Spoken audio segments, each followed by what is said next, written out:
नमस्कार, बहुत स्वागत है आपका। मैं हूं आपके साथ सुमित शर्मा। 23 की महाभारत में बड़ी सियासी खबरों की बात होगी, लेकिन पहले सुकमा से मिल रही बड़ी खबर आपको बता दें। नक्सलियों के ठिकाने पर पुलिस ने छापा मारा है। पुलिस और नक्सली के बीच मुठभेड़ हुई। पुलिस ने 48 घंटे तक अभियान चलाया। 4 आईडी बम बरामद हुए। 2 नक्सली कैंप भी ध्वस्त कर दिए हैं सुरक्षा बल के जवानों ने। गोगुंडा तोयापारा की पहाड़ी पर पहुंचे थे जवान। एसपी किरण चौहान ने मुठभेड़ की पुष्टि की है। बड़ी खबर सुकमा से, जहां पर पुलिस और नक्सलियों के बीच मुठभेड़ हुई। पुलिस ने 48 घंटे तक अभियान चलाया। 4 आईडी बम बरामद किए हैं पुलिस के जवानों ने। 2 नक्सली कैंप को ध्वस्त भी कर दिया। गोगुंडा तोयापारा की पहाड़ी पर जवान पहुंचे हुए थे, तभी नक्सलियों से उनकी मुठभेड़ हुई। एसपी किरण चौहान ने मुठभेड़ की पुष्टि की है। बगड़ेगुड़ा के पहाड़ियों पर नक्सलियों की उपस्थिति की आसूचना। तो सुकमा में एक बार फिर से नक्सलियों के ठिकाने पर पुलिस ने दबिश दी। पुलिस और नक्सलियों के बीच मुठभेड़ हुई। 48 घंटे तक पुलिस ने अभियान चलाया था और पुलिस को, सुरक्षा बलों को 4 आईडी बम मिले हैं। कई नक्सली साहित्य और नक्सली सामग्री बरामद हुई है। पुलिस के जवानों ने 2 नक्सली कैंप को ध्वस्त भी किया है। गोगुंडा तोयापारा की पहाड़ी पर जवान पहुंचे हुए थे, तभी नक्सलियों से उनकी मुठभेड़ हुई है। हालांकि क्या इसमें नक्सली मारे गए हैं या घायल हुए हैं, फिलहाल अभी तक इसकी कोई जानकारी नहीं है। लेकिन सुरक्षा बलों ने 2 नक्सली कैंप को ध्वस्त कर दिया है। अधिक जानकारी के लिए बातचीत करेंगे। संवाददाता सत्यनारायण चांडक हमारे साथ जुड़ गए हैं फोन पर। सत्यनारायण, क्या कुछ जानकारी है? क्या कुछ नक्सलियों के मारे जाने या घायल होने की खबर भी सामने आई है इस मुठभेड़ में? दंतेवाड़ा और सुकमा का बॉर्डर है। गोरगुंडा पहाड़ी है, वहाँ पर ऑपरेशन चल रहा था। दंतेवाड़ा और सुकमा का संयुक्त ऑपरेशन था, जिसमें जिला बल, डीआरजी और एसटीएफ के जवान जो है उस इलाके में लगातार सर्चिंग कर रहे थे। जैसे ही पहाड़ी पे पहुंचे तो वहाँ पे माओवादी पहले से थे, उन्होंने फायरिंग करनी शुरू कर दी। दोनों ओर से फायरिंग भी हुई है।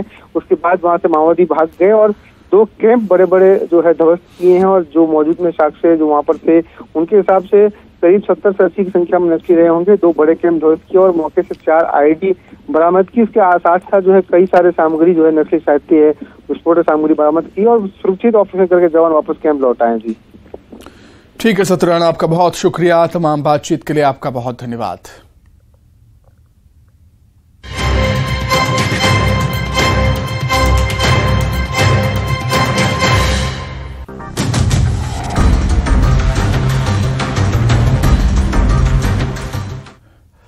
आइए बात करेंगे अमित शाह के भोपाल दौरे की। आज शाम अमित शाह भोपाल आएंगे। बीजेपी के मिशन 2023 का रोड मैप फाइनल होगा। आज चुनिंदा नेताओं को ही बुलाया गया है। बीजेपी के नए प्रदेश चुनाव प्रभारी भूपेंद्र यादव और सह प्रभारी अश्विनी वैष्णव भी बैठक में शामिल होंगे। केंद्रीय मंत्री नरेंद्र सिंह तोमर और ज्योतिरादित्य सिंधिया भी बैठक में मौजूद रहेंगे। वीरेंद्र कुमार खटीक, राष्ट्रीय महासचिव कैलाश विजयवर्गीय भी इस बैठक में शामिल होंगे। राष्ट्रीय सह संगठन मंत्री शिव प्रकाश, क्षेत्रीय सह संगठन मंत्री अजय जामवाल, प्रदेश प्रभारी मुरलीधर राव, सीएम शिवराज सिंह चौहान, प्रदेश अध्यक्ष पी डी शर्मा और संगठन महामंत्री हितानंद शर्मा भी इस बैठक में मौजूद रहेंगे। वहीं बैठक को लेकर बीजेपी ऑफिस में सुरक्षा चाक चौबंद है। गृह मंत्री अमित शाह के दौरे को लेकर भाजपा में तैयारियां जोर शोर से चल रही है। हम खड़े हैं प्रदेश भाजपा कार्यालय में।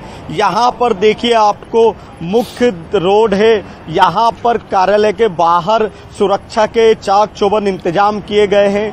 किसी भी तरह के वाहनों को अब अंदर की तरफ एंट्री नहीं दी जा रही है और सभी, कोई भी नेता या किसी का भी वाहन अगर अंदर जाना है तो उसे सुरक्षा के दायरे से होकर ही जाना पड़ेगा। यहाँ पर करीब 400 से ज़्यादा पुलिसकर्मी अलग अलग स्थानों पर सुरक्षा व्यवस्था संभाले हुए हैं। इसके अलावा ये देखिए, आपको यहाँ पर बड़े 3 आदम कटआउट नजर आ रहे हैं। इसमें पीएम नरेंद्र मोदी नजर आ रहे हैं, केंद्रीय गृह मंत्री अमित शाह हैं, और इसके अलावा राष्ट्रीय अध्यक्ष जेपी नड्डा के तीनों कटआउट हैं। यहाँ पर यह संदेश देने की कोशिश की गई है कि तीनों बड़े जो लीडर्स है वो यहाँ पर एक सामूहिक नेतृत्व की जो मैसेज दिया गया है। इसके अलावा आप देखिए ये अरेरा कॉलोनी मुख्य रोड है जहाँ पर सभी प्रमुख नेताओं के कटआउट नजर आ रहे हैं। तो सभी तरफ भाजपा की तैयारियां जोर शोर से चल रही है। मिशन 2023 मिशन 2024 के लिए भाजपा ने अपना चुनावी बिगुल फूंक दिया है। अब सिर्फ इंतजार है शाम को केंद्रीय गृह मंत्री अमित शाह के भाजपा कार्यालय पहुंचने का। कैमरामैन खिलान के साथ शैलेंद्र चौहान, न्यूज 18 भोपाल। तो अब से कुछ ही देर बाद अमित शाह राजधानी भोपाल में होंगे। बीजेपी मुख्यालय में एक अहम बैठक, एक बहुत अहम बैठक हम इसे कहेंगे क्योंकि कुछ चुनिंदा नेता ही इस बैठक में शामिल होंगे। सिलसिलेवार तरीके से हमने आपको नाम भी बताए, जैसे कि केंद्रीय मंत्री नरेंद्र सिंह तोमर हो, ज्योतिरादित्य सिंधिया हो, बीजेपी के नए प्रदेश चुनाव प्रभारी भूपेंद्र यादव हो, सह प्रभारी अश्विनी वैष्णव हो, वीरेंद्र कुमार खटीक, राष्ट्रीय महासचिव कैलाश विजयवर्गीय, राष्ट्रीय सह संगठन मंत्री शिव प्रकाश, क्षेत्रीय संगठन मंत्री अजय जामवाल, प्रदेश प्रभारी मुरलीधर राव, सीएम शिवराज, प्रदेश अध्यक्ष वीडी शर्मा, संगठन महामंत्री हितानंद शर्मा भी इस बैठक में मौजूद रहेंगे।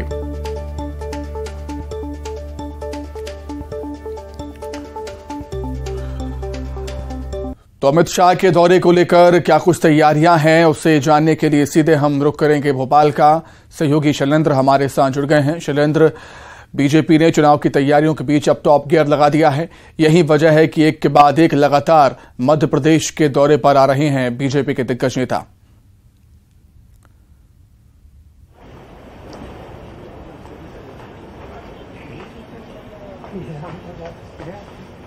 शैलेंद्र, मेरी आवाज आप तक पहुंच रही है क्या?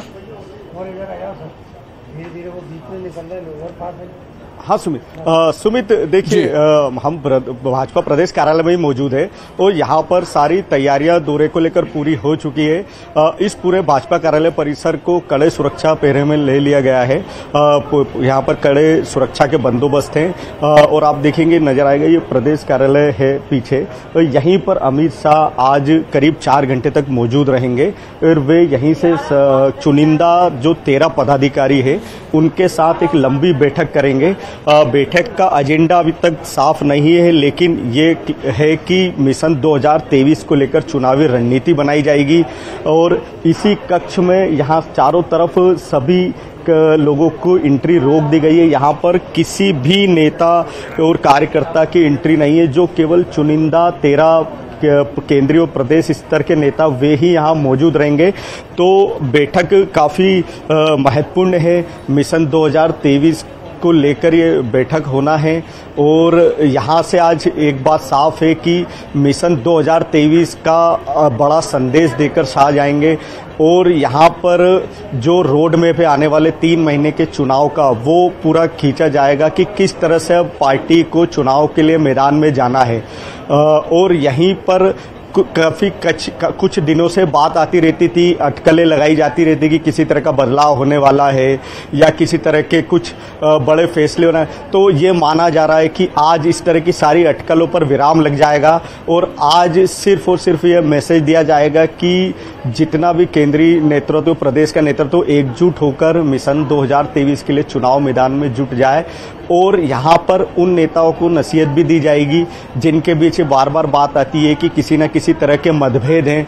तो शाह यहाँ पर इस तरह के मतभेद को भी दूर करने की पूरी कोशिश करेंगे। इसके अलावा पूरी रणनीति ये रहेगी कि किस तरह से अब चुनाव मैदान में किस किस योजना के साथ जाना है, कौन सी फ्लैगशिप योजनाओं को प्रचार प्रसार के साथ आगे बढ़ाना है और किस तरह कांग्रेस के किसी भी हमलों का जवाब देना है। इन सभी महत्वपूर्ण मुद्दों पर आज चर्चा रहेगी। देखिए हम बता दें आपको, बैठक में केवल 13 ही चुनिंदा नेता यहाँ मौजूद रहेंगे, जिसमें शाह के अलावा यहाँ पर जो केंद्रीय मंत्री है नरेंद्र सिंह तोमर, प्रहलाद पटेल और ज्योतिरादित्य सिंधिया प्रमुख रूप से तीनों केंद्रीय मंत्री हैं जो मध्य प्रदेश से ही आते हैं। इसके अलावा संगठन क्षेत्रीय संगठन मंत्री अजय जामवाल, इसके अलावा प्रदेश प्रभारी मुरलीधर राव, प्रदेश अध्यक्ष वीडी शर्मा, सीएम शिवराज सिंह चौहान, इसके अलावा ये बाकी प्रमुख नेता भी रहेंगे जो कि यहाँ पर बैठक में मौजूद रहेंगे। आज की बैठक में कोर कमेटी को भी नहीं बुलाया गया है। जो प्रदेश की कोर कमेटी शिवराज कैबिनेट से भी केवल एकमात्र मंत्री नरोत्तम मिश्रा ही यहाँ मौजूद रहेंगे। बिल्कुल, निश्चित तौर पर एक बहुत महत्वपूर्ण, बहुत अहम और बहुत बड़ी बैठक है, क्योंकि कुछ चुनिंदा नेताओं को ही इसमें शामिल किया गया। बहुत धन्यवाद आपका शरण जुड़ने के लिए। आगे बढ़ेंगे। मध्य प्रदेश में मानसून सत्र की शुरुआत हो गई है। विधानसभा चुनाव से पहले ये इस विधानसभा का अंतिम सत्र है। सत्र में पहले दिन सदन में सीधी कांड की गूंज सुनाई दी। विपक्ष के मामले पर चर्चा पर अड़ जाने के बाद सदन की कार्रवाई कल तक के लिए स्थगित हो गई।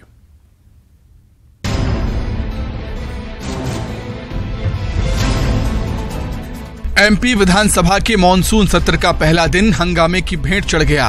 विपक्ष ने सीधी कांड पर चर्चा की मांग की और सदन में नारेबाजी और हंगामा शुरू हो गया। पहले सदन को स्पीकर ने 10 मिनट के लिए स्थगित किया। दोबारा सत्र जब शुरू हुआ तो विपक्ष चर्चा के लिए अड़ गया। नारेबाजी और विपक्ष के हंगामे के बीच स्पीकर ने सदन की कार्रवाई कल तक के लिए स्थगित कर दी। पीसीसी चीफ कमलनाथ ने सीधी कांड को आदिवासियों के अपमान से जोड़ा। पर आज सबसे बड़ा मुद्दा जो है हमारे आदिवासी भाइयों पर जो अत्याचार हो रहा है, जनजाति, अनुसूचित जनजाति पर जो अत्याचार हो रहा है, ये पूरे देश भर में सबसे अधिक है। हम केवल इसमें चर्चा चाहते हैं, मुझे समझ नहीं आता। उधर नरोत्तम मिश्रा ने सीधी कांड पर हंगामे को लेकर कांग्रेस को घेरा। नरोत्तम मिश्रा ने कांग्रेस पर सदन की परंपरा के साथ ही राष्ट्रगीत के अपमान के आरोप लगाए। सदन की मान्य परंपराओं को तोड़ना ये कांग्रेस का स्वभाव है। आज वंदे मातरम गीत होना था। वंदे मातरम जब होना था उसी समय उन्होंने वो विषय उठाया जो नहीं उठाना था। ये हमेशा जब भी ये हमारे जितने राष्ट्रीय प्रतीक है, राष्ट्रीय गीत हैं, गान हैं, ये सबके अपमान का जैसे कांग्रेस ने बीड़ा उठा लिया। सीधी कांड के वीडियो को लेकर सियासत जारी है और सदन में चर्चा कर कांग्रेस की कोशिश सरकार को घेरने की है। हालांकि सत्ता पक्ष की रणनीति सदन के लिए क्या है, ये भी जल्द सामने आ जाएगा। इधर सीधी कांड को लेकर सियासत तेज है। बीजेपी के विधायक केदार शुक्ला ने कहा कि ब्राह्मण समाज हमसे नाराज नहीं है, सबके बीच में यही संदेश जाए, हमारी कोशिश यही है। उन्होंने कहा कि प्रवेश शुक्ला के पिताजी कह रहे हैं कि यह पूरी साजिश कांग्रेस की है। केदार शुक्ला के बयान पर कांग्रेस नेता, कांग्रेस के पूर्व मंत्री कमलेश्वर पटेल ने पलटवार किया और बीजेपी पर अपराधियों को संरक्षण देने के आरोप लगाए। नहीं, ब्राह्मण समाज सरकार से नहीं नाराज है, ब्राह्मण समाज न हमसे नाराज है। ब्राह्मण समाज उस कार्यवाही के प्रति जरूर संतोष व्यक्त कर रहा है जो उनका घर गिराया गया है, लेकिन उसको हम लोग कोशिश में हैं कि ब्राह्मणों के बीच में सही संदेश जाए, सही बात जाए। देखिए, कौन किससे नाराज है इसका हमने आकलन नहीं किया। हम विपक्ष में हैं, हमारी जिम्मेदारी थी कि कहीं अन्याय अत्याचार हुआ है, सरकार को कटघरे में खड़ा करें, सरकार को जगाएं और सरकार से ये प्रयास करें कि न्याय मिले, इस तरह की भविष्य में घटनाएं घटित नहीं हों। वहीं महंगाई को लेकर भी सियासत लगातार जारी है। मॉनसून सत्र में शामिल होने के लिए रेगवा 17 से कांग्रेस विधायक कल्पना वर्मा टमाटर और मिर्च की माला पहनकर विधानसभा पहुंच गईं। उन्होंने कहा कि आज जनता पूरे देश और प्रदेश में महंगाई से त्रस्त है। वहीं बीएसपी विधायक रामबाई ने भी महंगाई पर सदन में चर्चा कराए जाने का समर्थन किया। वहीं महंगाई के मुद्दे पर सदन में चर्चा नहीं होने को लेकर मंत्री उषा ठाकुर ने कहा कि सदन का वक्त बहुत कीमती होता है, जनता के समाधान, विकास, उन्नति, प्रगति की बात पर चर्चा होनी चाहिए। विपक्ष जिस पर समस्या का समाधान हो गया है उस पर निरर्थक सवाल करता है। मैं भी एक गृहिणी हूँ, मैं भी एक महिला हूँ और महिलाओं का जो किचन है उसका मैं हाल जानती हूँ कि किस तरीके से वो लोग अपना गृहस्थी चला रही है। बिल्कुल होने चाहिए, चर्चा बिल्कुल होनी चाहिए, क्योंकि आज हमारी और आपकी स्थिति तो ठीक है, लेकिन उन गरीबों की तो सोचो जो 250 रुपया, तो वो का खाएंगे, का मतलब बच्चों को खिलाएंगे, क्या मतलब करेंगे। जी मुझे भी ऐसा लगता है कि सदन का वक्त बहुत कीमती होता है। जिस बात का समूल समाधान हो गया उस विषय पर सदन का वक्त जाया करना, ये एक सस्ती लोकप्रियता हासिल करने से ज्यादा कुछ और नहीं। मध्य प्रदेश में विधानसभा चुनाव के मद्देनजर नेताओं की सक्रियता देखते ही बनती है, लेकिन इस मामले में रतलाम जिला दूसरे जिलों से कहीं आगे है। रिपोर्ट देखें।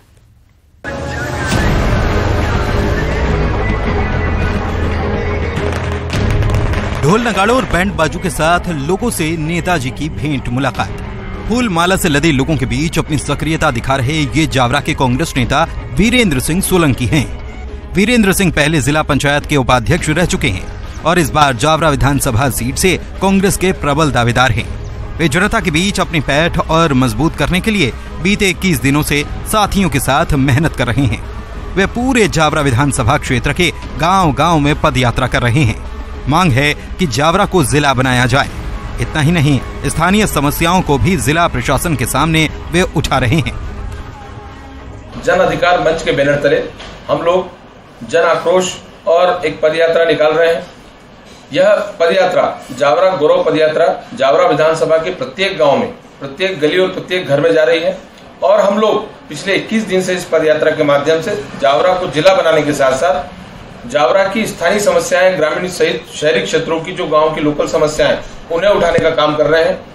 इसके अतिरिक्त रोजड़ा, घोड़ा रोज और अन्य जंगली जानवरों से जो नुकसान किसानों की फसलों को हो रहा है, उन्हें उनके स्थायी समाधान की मांग, प्रधानमंत्री आवास योजना में अनियमितता और भेदभाव समाप्त करने की मांग।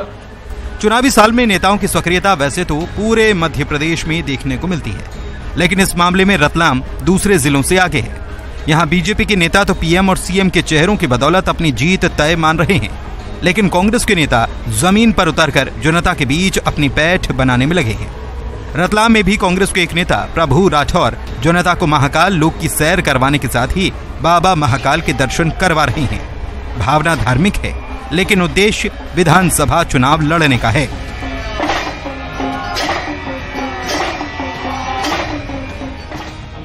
इन दोनों यात्राओं को लेकर बीजेपी नेताओं का कहना है कि इससे कोई खास फर्क नहीं पड़ेगा। रतलाम को संभाग और जावरा को जिला बनाने की मांग भाजपाई पहले ही कर चुके हैं। इन यात्राओं का चुनाव पर कोई असर नहीं पड़ेगा। बीजेपी पीएम नरेंद्र मोदी के और मुख्यमंत्री शिवराज सिंह चौहान के काम पर विजय श्री हासिल करेगी। कोई भी जावरा विधानसभा में कोई फर्क नहीं पड़ेगा। जावरा विधानसभा में भारतीय जनता बहुत मजबूत है। माननीय नरेंद्र मोदी जी और शिवराज सिंह जी के नेतृत्व में बहुत विकास के कार्य हुए हैं और इन पदयात्राओं से कोई भारतीय जनता पार्टी और मजबूत होगी।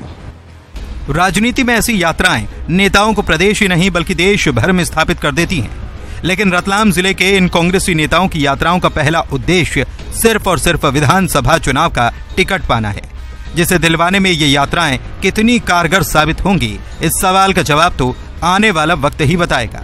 रतलाम से न्यूज़ 18 के लिए सुधीर जैन की रिपोर्ट।